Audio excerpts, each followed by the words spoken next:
Julian Sayin played so well against Wisconsin that the Big Ten gave him 2 awards.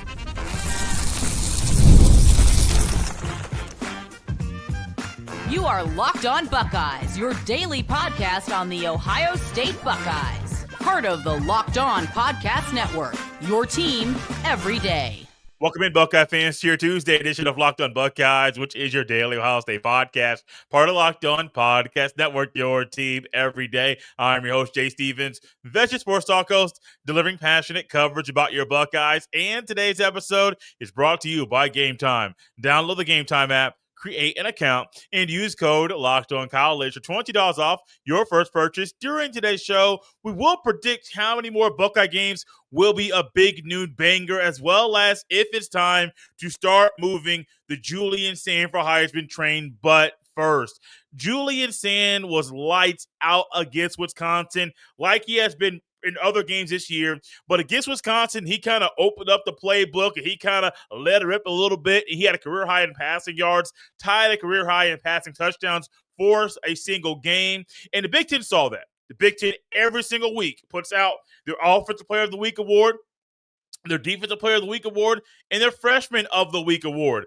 Julian Sayin has been the Freshman of the Week already this season, but this week, for what he did in Madison, Wisconsin, he was not only the Offensive Player of the Week, he was also the Freshman of the Week, and I can't think of a better player and a better game played this year than by Julian Sayin, where he deserves to win both awards, because that man was lights out in the best way he can be. He was slinging it all around, but also he's very, very smart.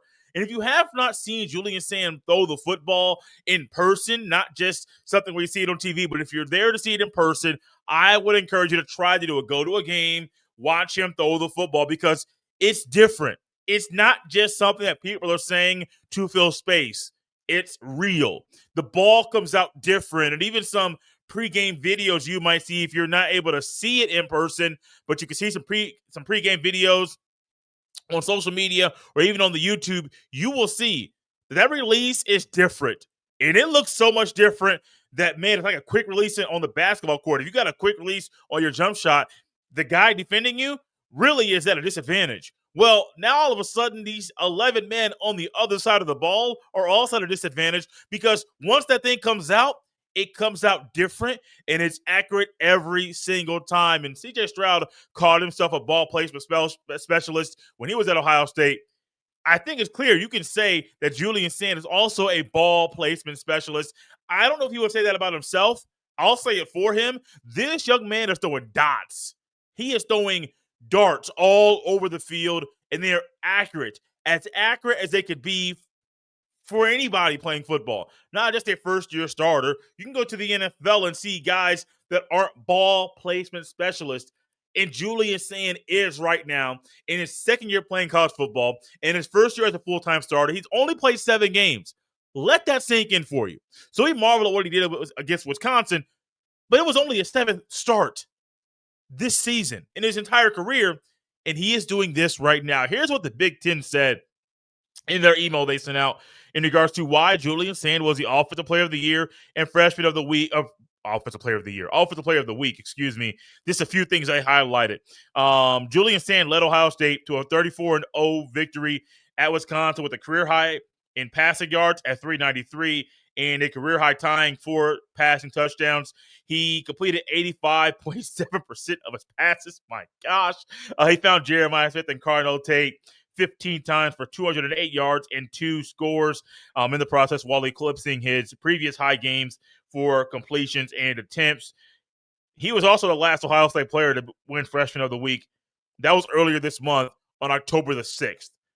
So all he is doing right now, as Ohio State is in the midst of attacking another national championship, he is getting better and better and better. And you look at that game against Wisconsin, like I said previously this year, I have a lot more respect for Wisconsin's defense than I did heading into the game, especially the rush defense that was pretty good. I know Ohio State still can't run the ball, but part of that was because Wisconsin's rush defense was pretty good. But also, the defense has to do so much for Wisconsin that if they weren't asked to do everything, they would be a better bunch, a better group. They're already a solid group, but it's hard. You got so many guys dropping, and you're working with your now third string quarterback. It's hard to move the ball, especially get the Buckeyes defense. But for Sayin, it doesn't matter if it's Texas, doesn't matter if it's Illinois, Washington, in the shoe or on the road. It does not matter.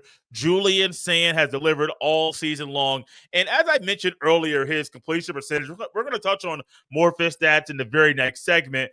But Sayin right now is averaging a completion percentage of 80.0 for the entire season.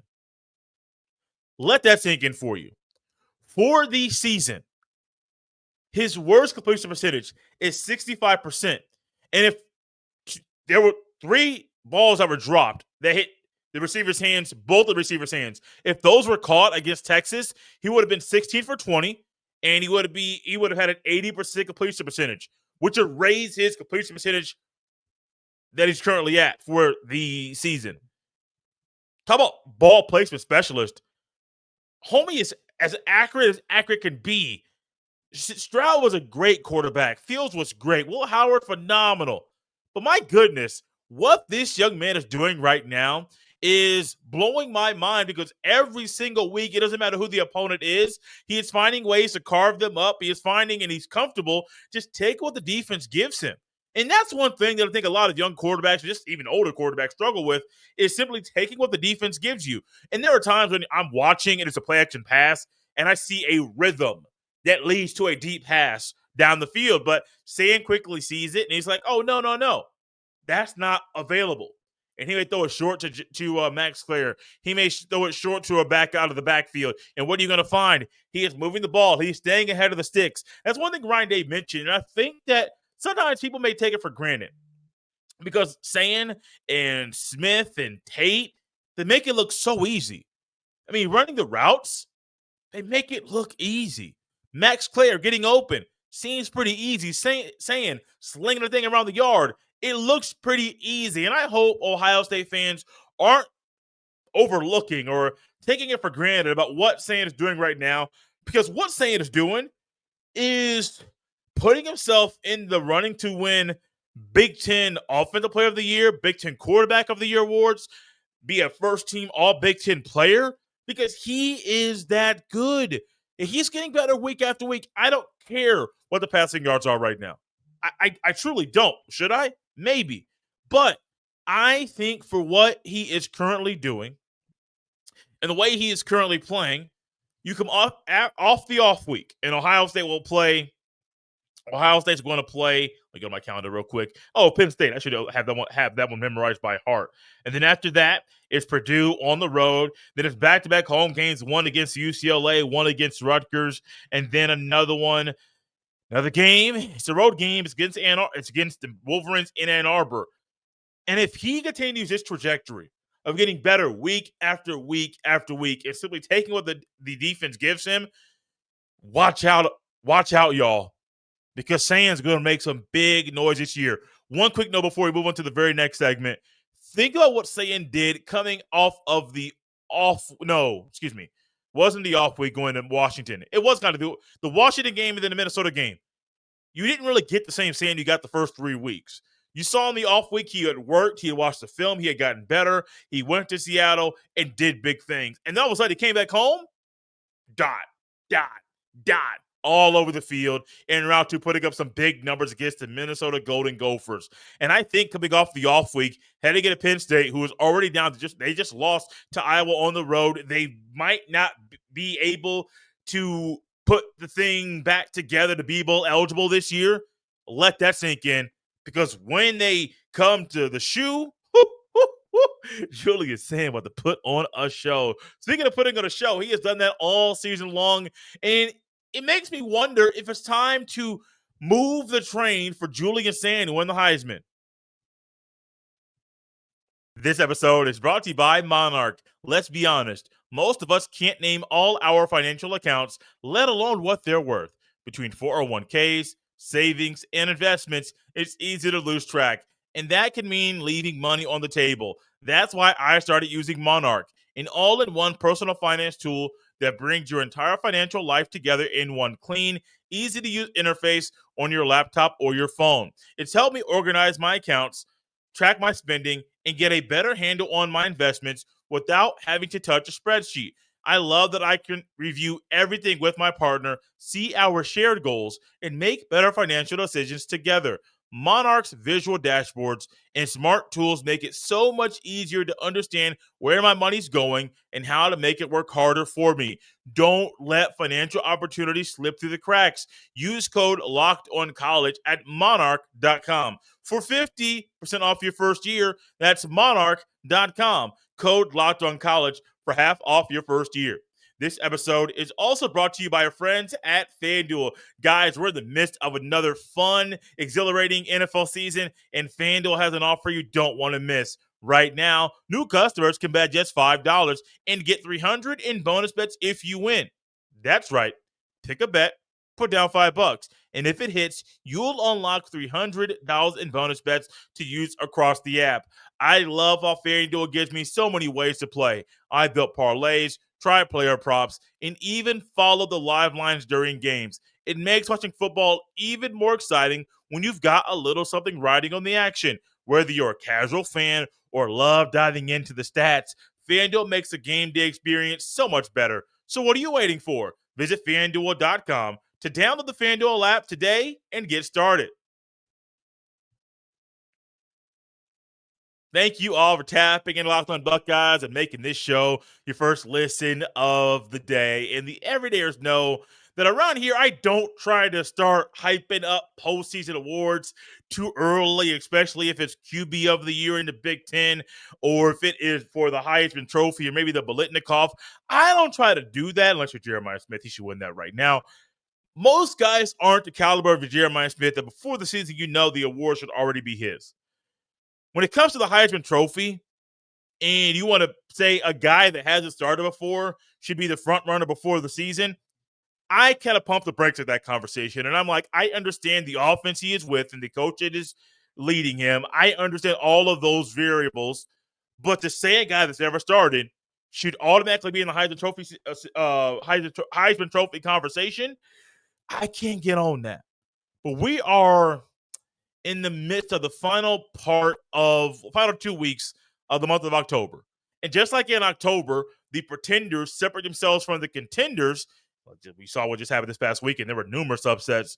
I think right now you can start fine-tuning who the people should be that could be finalists for the Heisman Trophy. And our great friends over at FanDuel Sportsbook currently have your quarterback, the starting quarterback of the Ohio State Buckeyes, Julian Sayin. He has the third best betting odds to win the Heisman Trophy. Number 1, Ty Simpson of Alabama. Number 2, Fernando Mendoza of Indiana. Number 3, Julian Sayin. Number 4, Marcel Reed, quarterback from Texas A&M. And then number 5, Diego Pavia, who I didn't see this, but I heard he did the Heisman pose in the end zone this past weekend. I know you beat LSU, but homie, pause that for a little bit. I know you're good. I know coming off of a year last year where you beat Alabama, and that's a big accomplishment for Vandy, but pump the brakes. Diego Pavia is good. He ain't Julian Sayin. Fernando Mendoza, Ty Simpson, they're really good. I think Sayin is separating himself, and I would not be shocked if he's a Heisman finalist or if he won the award. I think we can all right now look at Julian Sayin and how he's playing and say, yeah, we got to move this train a little bit faster. It's been a slow-moving train, similar to the Buckeyes offense. It's been slow, very, very slow. The next thing you know, the baby's picking up steam, and before you know it, that bandwagon is going to be so full. It's going to be people hanging onto the wheel, trying to just hang on because that's how full this thing is going to be. Because Julian Sayin for the Heisman, it's real. It's absolutely real. And as Ryan Day in Ohio State and Brian Hartline, put more on his plate, you're going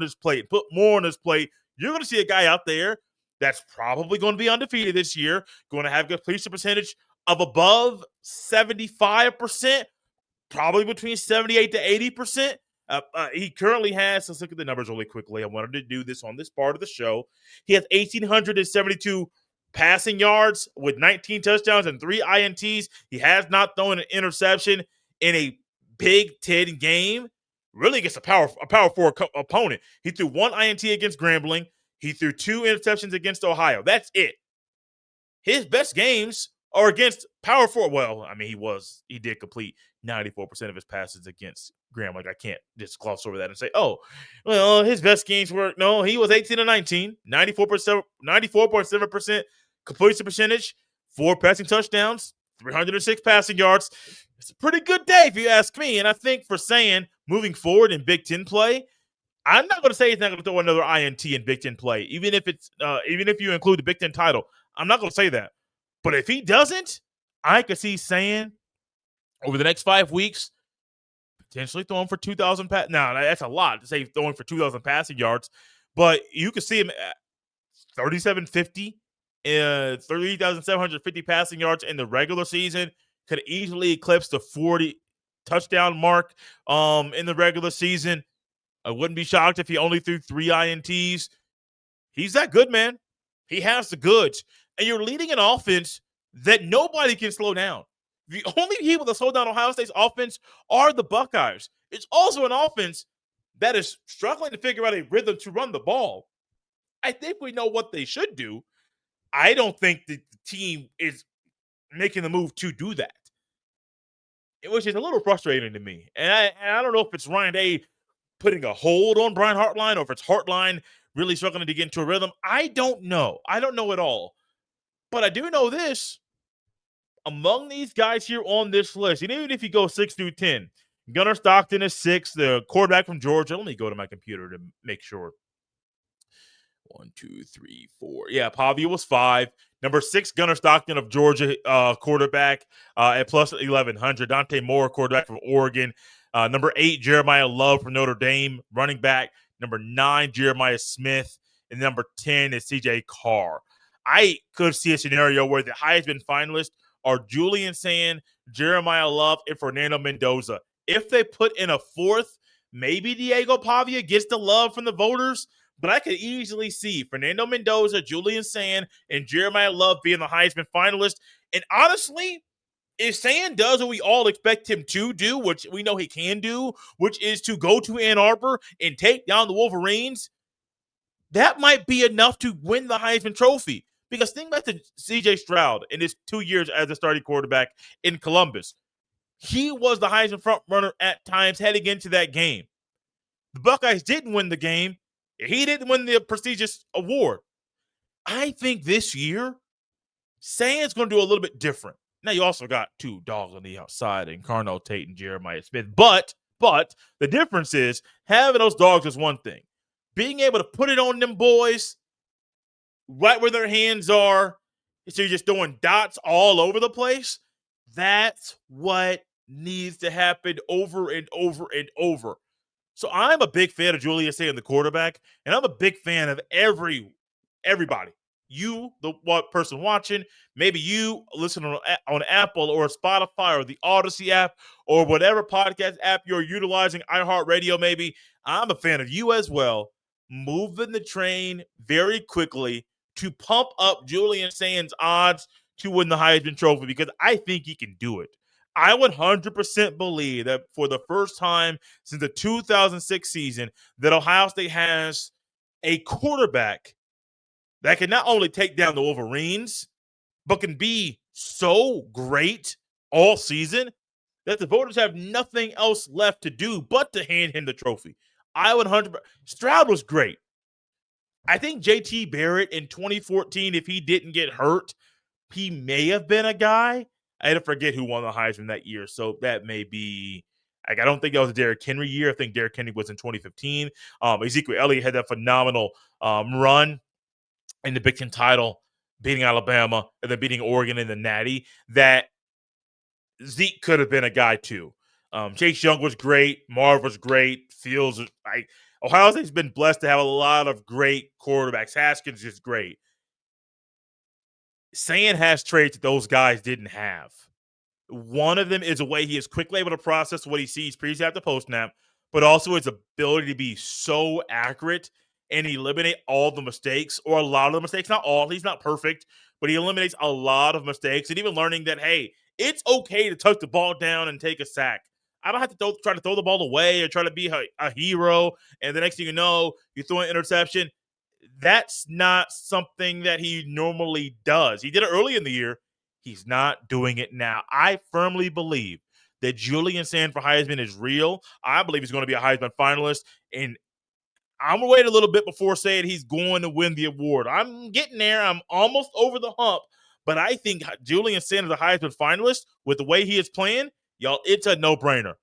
What also is a no-brainer is that there will probably be at least 2 more games on Big Noon. Do I like it? Not really, but it's something that's going to happen. How many more games will be on Big Noon on Fox for the rest of the year? We will discuss that after the break. This episode is brought to you by Game Time. Guys, we're in the midst of another exciting college football season, and I couldn't be more excited. The tailgates, the rivalries, the energy in the stands, they're just nothing like it.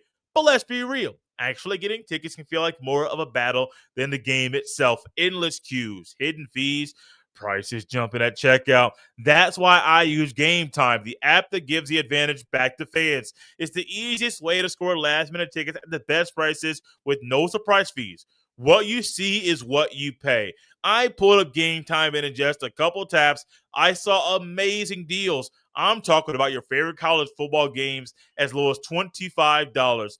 The app made it super simple. I could even see the exact view from my seat before buying. I love zone deals too. Pick the section, Game Time picks the seats, and you save big. Honestly, it's faster, cheaper, and less stressful than any other way I've bought tickets. So take the guesswork out of buying college football tickets with Game Time. Download the Game Time app, create an account, and use code LOCKEDONCollege for $20 off your first purchase. That terms apply. Again, that's promo code LOCKEDONCOLLEGE for $20 off. Swipe, tap, ticket, go. Download Game Time today. Thank you all for tapping and Locked on Buckeyes and making this show, your first listen of the day. I think I said his show, and I don't know what I was thinking. Maybe it's all about Julian Sayin, but it's all centered around the Ohio State Buckeyes. And Ohio State is one of those teams that Fox loves. No surprise there. Fox loves to put the team on the network that's going to get a lot of clicks and a lot of eyeballs and get all the viewers. And that's what Ohio State does over and over and over again. And there was an announcement on, was it now Monday, in regards to Ohio State's schedule. We'll get to that here in a second. And it made me wonder how many more Ohio State games this year will be on Big Noon, more of a predictive style in the rest of the show. The announcement was that Ohio State's game against Penn State will be another Big Noon banger. It'll be at 12 o'clock Eastern on Fox. You know, the Big Noon kickoff crew will be there with the pregame show. And then also, like always, the game against Michigan. This time it is on the road in Ann Arbor. It's on Fox as well at 12 noon, which leaves 3 more games left for networks to bid over or to draft in their annual or weekly draft to decide who is going to broadcast the game. And it made me wonder, kind of predicting. I like predicting stuff. I'm a football guy. Maybe wonder how many more times would Big Noon be at an Ohio State game? The other games on the schedule between Ohio State hosting Penn State on November 1st and then going on the road to the Big House. On November 8th, Ohio State goes to Purdue. Then they have back-to-back home games, one against UCLA and then one against Rutgers. And then, of course, on the road. So with CBS and NBC and now Peacock involved in broadcasting games, it makes it a little bit tricky. I don't think the Rutgers game, since it's senior day, will be on Peacock. I don't think Ohio State would. I think Ross Yorker kind of flex his muscle and say, no, put this on a bigger network, because there are some people that are family members of the players that can't make the game, and we wanted to be on network television, and I'm all for it. So I would say the Rutgers game, maybe a CBS game. I wouldn't be shocked. It will not be a Friday game. I'm so glad Ohio State does not have games on a Friday night. That seems silly to me because Fridays are for high school football. I can see that game against Purdue on the road being a game on Peacock or the Big Ten Network. Probably Peacock, because I believe in the contract that the Big Ten signed that one Big Ten game that Ohio State plays has to be on Peacock. So far this year, Ohio State's only had one game on Peacock, and that was the week 3 game against Ohio that resulted in a 37-9 win for the home team, the Buckeyes. And so I think that game at Purdue will be a game that will be on Peacock. I think the game against UCLA has a chance to be a night game. And I think while there have been times where they have been from the West Coast playing a team in the Eastern time zone where they have had to kick off at 9 a.m. local to their own body clock, 12 Eastern in the home stadium, I think for that one, NBC might pick that up.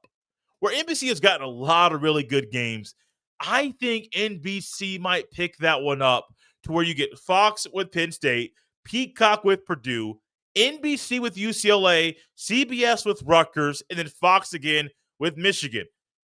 That could be a Big Ten Network game for UCLA, just depending on how they want to do that one. But my guess is Purdue is Peacock, UCLA is NBC, Rutgers CBS, and I'm cool with that.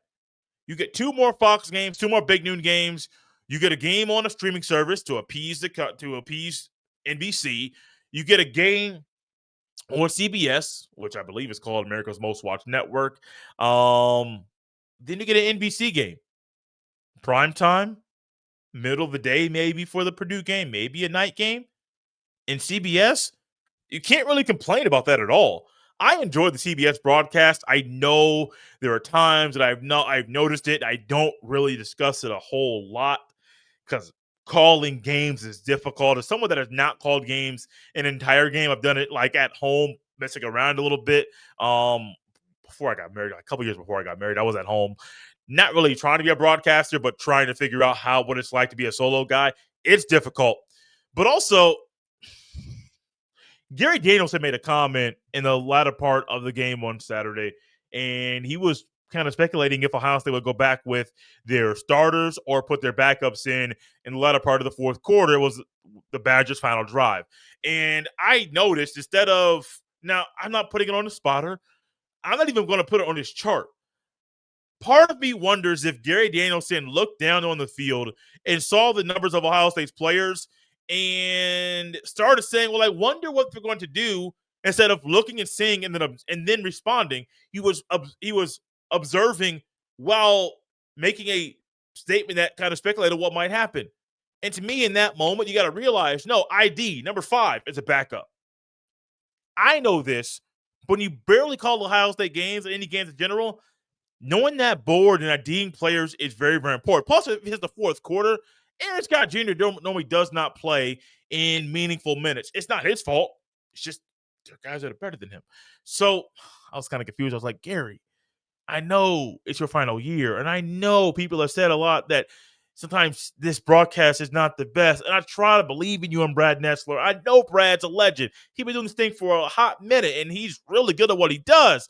I know y'all have some history, but man, come on, pay attention. That's what I was thinking in my head. I didn't say it out loud, but I said it to y'all, so it did come out. But the good thing for next year is that with Gary Danielson out, Charles Davis is going back to calling college football games. He did that for a long time on Fox with Gus Johnson. He is leaving the NFL side, coming back to college. So it'll be Brad Nessler and Charles Davis. I wonder if Nessler is going to be up out of here soon. And I don't think Ian Eagle is going to come to college football. But if that happened, I wouldn't be mad about getting Ian Eagle and Charles Davis back together and putting them on CBS in the afternoon for a big time. I would be here for it. I don't know where we got into that. Let's go back to the predictions and just close up shop. I'm trying to land this plane, and your boy just starts talking a lot. Predictions for the rest of the year. I don't think there's going to be multiple big noon games. I think it's just going to be 2. The game against Penn State and the game against Michigan. The game on the road at Purdue, I think, is a Peacock game. The game against UCLA is a night game on NBC. My prediction for the Rutgers game is that it's a 3:30 in the afternoon game on CBS, because I believe Ohio State wants that one to be a network television game for maybe somebody's aunt or uncle or grandma or grandpa that can't make it to Ohio Stadium for senior day can still watch them play on network TV and not have to fumble through trying to find a Big Ten network or maybe a streaming service to watch the final game that their relative will be playing. Thank you all for tapping in Locked on Buckeyes and making this show your first listen of the day. For your second listen, check out Locked on Big Ten. Craig Sheeman breaks down the most exciting conference in college sports, from the rivalries to the championship and every game in between. Find Locked on Big Ten on YouTube or wherever you listen to podcasts. Part of the Locked on Podcast Network, your team every day. You can follow me on any social media platform at jstevens07. Send every email to jstevens317@gmail.com. This has been Locked on Buckeyes on a Tuesday. We'll see you next time.